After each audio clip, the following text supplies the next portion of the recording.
ಇವತ್ತು ನಮ್ಮ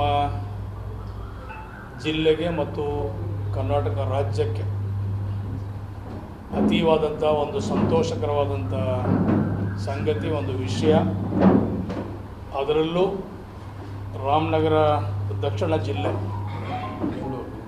ಬೆಂಗಳೂರು ದಕ್ಷಿಣ ಜಿಲ್ಲೆಗೆ ಬಹುದೊಡ್ಡ ಒಂದು ಕೊಡುಗೆ, ಬಹುದೊಡ್ಡ ಒಂದು ಸಿಹಿ ಸುದ್ದಿ. ಇವತ್ತು ನಮ್ಮ ಈ ಮಣ್ಣಿನ ಮಗ, ಈ ಜಿಲ್ಲೆಯ ಮಗ, ನಮ್ಮೆಲ್ಲರ ನೆಚ್ಚಿನ ನಾಯಕರು, ಸೋಲಿಲ್ಲದ ಸರದಾರ, ಇವತ್ತು ಈ ರಾಜ್ಯದ ಮುಖ್ಯಮಂತ್ರಿಯಾಗಿ ಬುಧವಾರ 4 ಗಂಟೆಗೆ ಪದಗ್ರಹಣ ಮಾಡ್ತಾ ಇದ್ದಾರೆ.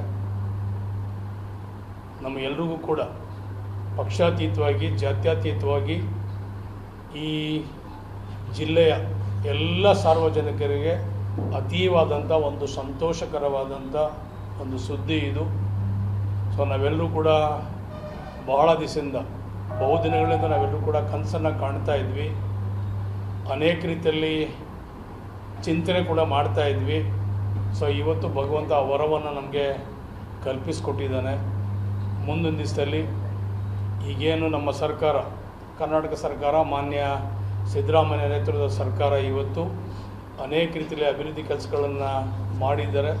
ಅದನ್ನು ಮುಂದುವರೆದ ಭಾಗ ಇವತ್ತು ನಮ್ಮ ನೆಚ್ಚಿನ ನಾಯಕರು ಡಿ ಕೆ ಶಿವಕುಮಾರ್ ಅವರು ಮುಂದೆ ಇರುವಂಥ 2 ವರ್ಷದ ಅವಧಿಯಲ್ಲಿ ದೂರದೃಷ್ಟಿ, ಛಲಗಾರ, ಅನೇಕ ರೀತಿಯಲ್ಲಿ ಈ ರಾಜ್ಯದ ಬಗ್ಗೆ ಚಿಂತನೆ ಮಾಡುವಂಥವರು, ಎಲ್ಲ ವರ್ಗದ ಜನರ ಬಗ್ಗೆ ಚಿಂತನೆಯನ್ನು ಮಾಡುವಂಥವರು, ಅದರಲ್ಲೂ ವಿಶೇಷವಾಗಿ ಬಡವರ ಬಗ್ಗೆ, ದೀನದಲಿತರ ಬಗ್ಗೆ, ಅಲ್ಪಸಂಖ್ಯಾತರ ಬಗ್ಗೆ, ಬಡವರ ಬಗ್ಗೆ ಕಾಳಜಿ, ಮಹಿಳಾ ಮತ್ತು ಮಕ್ಕಳ ಬಗ್ಗೆ ಕಾಳಜಿಯನ್ನು ಇಟ್ಟಂಥ ನಮ್ಮ ನಾಯಕರು ಇವತ್ತು ಅನೇಕ ರೀತಿಯಲ್ಲಿ ಇವತ್ತು ಈ ಒಂದು ಜಿಲ್ಲೆಯನ್ನು ಅಭಿವೃದ್ಧಿ ಕೆಲಸಗಳನ್ನು ಮಾಡ್ತಾರೆ ಅಂಥೇಳಿ ನಾವೆಲ್ಲರೂ ಕೂಡ ಇವತ್ತು ಆಲೋಚನೆಯನ್ನು ಮಾಡ್ತಾ ಇದ್ದೀವಿ.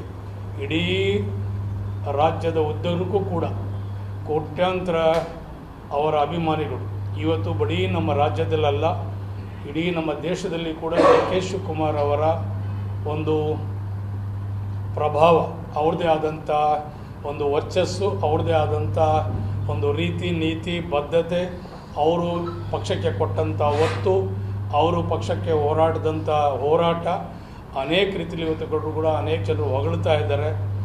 ಇಂಥ ಒಬ್ಬ ವ್ಯಕ್ತಿಗೆ ಇವತ್ತು ಒಂದು ಇವತ್ತು ಕರ್ನಾಟಕ ರಾಜ್ಯದಲ್ಲಿ ಒಂದು ಅಧಿಕಾರವನ್ನು ಕೊಟ್ಟಿರೋದು ಸ್ವಾಗತ ಅಂತಂದ್ಬಿಟ್ಟು ಅನೇಕ ಜನರು ಕೂಡ ಪ್ರಶಂಸೆಯನ್ನು ಕೂಡ ಮಾಡಿದ್ದಾರೆ. ಸೊ ನಾನು ಈ ಜಿಲ್ಲೆಯ ಒಬ್ಬ ಮಗನಾಗಿ, ನಾನು ಕೂಡ ಈ ಒಬ್ಬ ಅವರ ಒಡನಾಟಿಯಾಗಿ ಅವರಿಗೆ ಶುಭವನ್ನು ಕೋರ್ತೀನಿ. ನಮ್ಮ ಈ ಕ್ಷೇತ್ರದ ಜನರ ಪರವಾಗಿ ಕೂಡ, ನನ್ನ ಎಲ್ಲ ಸಹೋದ್ಯೋಗಿಗಳ ಪರವಾಗಿ, ನಮ್ಮ ಮುಖಂಡರ ಪರವಾಗಿ, ನಮ್ಮ ಕಾರ್ಯಕರ್ತರ ಪರವಾಗಿ, ನಮ್ಮ ಎಲ್ಲರ ಪರವಾಗಿ ಅವರಿಗೆ ನಾನು, ಅದರಲ್ಲೂ ವಿಶೇಷವಾಗಿ ನನಗೆ ಹೆಚ್ಚಿನ ರೀತಿಯಲ್ಲಿ ಆದ್ಯತೆಯನ್ನು ಕೊಟ್ಟು ಚುನಾವಣೆಯನ್ನು ಮಾಡಿ ಇಲ್ಲೊಂದು ಬದಲಾವಣೆಯನ್ನು ತರಬೇಕು, ಈ ಒಂದು ಕ್ಷೇತ್ರವನ್ನು ಮಾದರಿಯಾಗಿ ಮಾಡಬೇಕಂಥೇಳಿ ಚಿಂತನೆ ಮಾಡಿ ನನಗೆ ಒಂದು ಸ್ಥಾನ, ಒಂದು ಗೌರವ ಕೊಟ್ಟಂಥ ನನ್ನ ನಾಯಕರಿಗೆ ಇವತ್ತು ನಾನು ಈ ಕ್ಷೇತ್ರದ ಎಲ್ಲ ಜನರ ಪರವಾಗಿ ಅಭಿನಂದನೆಗಳನ್ನು ಅರ್ಪಿಸ್ತೀನಿ.